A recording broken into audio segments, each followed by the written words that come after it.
ఉదాహరణకు ఒక ఒక ఒక ఒక హిందూ మిత్రుడు ఉన్నాడు, లేకపోతే ముస్లిం మిత్రుడు ఉన్నాడు. ముస్లిం మిత్రుడు వాళ్ళ ఇంట్లో పండుగ చేసుకుంటున్నారు, రంజాన్ పండుగ చేసుకుంటున్నారు. పండుగ చేసుకుని ఇఫ్తార్ పార్టీకి పిలిచాడు. ఇఫ్తార్ భోజనం పెడుతున్నాను రండి అని పిలిచాడు. ఇఫ్తార్కి వెళ్ళి భోజనం చేయడంలో ఇబ్బంది ఏమీ లేదు. అలాగే ఈరోజు కనుమ. ఈ కనుమ దినాన మన హైందవ మిత్రులు వాళ్ళ ఇంట్లో మామూలుగా దాన్ని ఏమంటారు, మా ఊళ్ళల్లో అయితే అలసంద వడలు చేస్తారు. అలసంద వడలు, మంచి కోడి కూర చేస్తారు. పిలుస్తారు. పిలిచినప్పుడు వాళ్ళ ఇంటికి వెళ్తాం, వాళ్ళతో కలిసి భోజనం చేస్తాం, తప్పేమీ లేదు. అలాంటి విందులు, అలాంటి భోజనం తప్పు కాదు.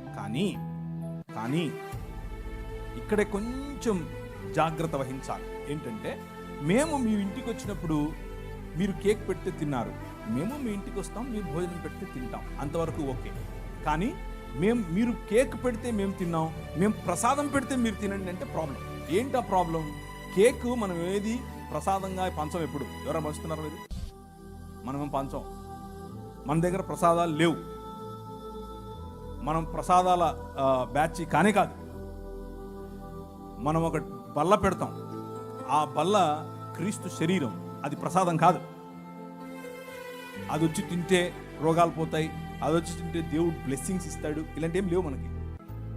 ఇది దేవుని బల్ల. మనందరము ఒక్క సమాజం, మనలో అందరిలో ఒకే రక్తం ప్రవహిస్తుంది. ఆయన మన కోసం తన శరీరాన్ని విడిచాడు అన్నటువంటి ఆయన విమోచన కార్యాన్ని జ్ఞాపకం చేసుకునే, కేవలము బాప్తీసము పొందిన ఆయన అనుయాయులైన, ఆయన శిష్యులైన వారికి మాత్రమే పెట్టబడిన బల్ల. అది ఎవరికి పంచంగా మనం పంచం. అలాగే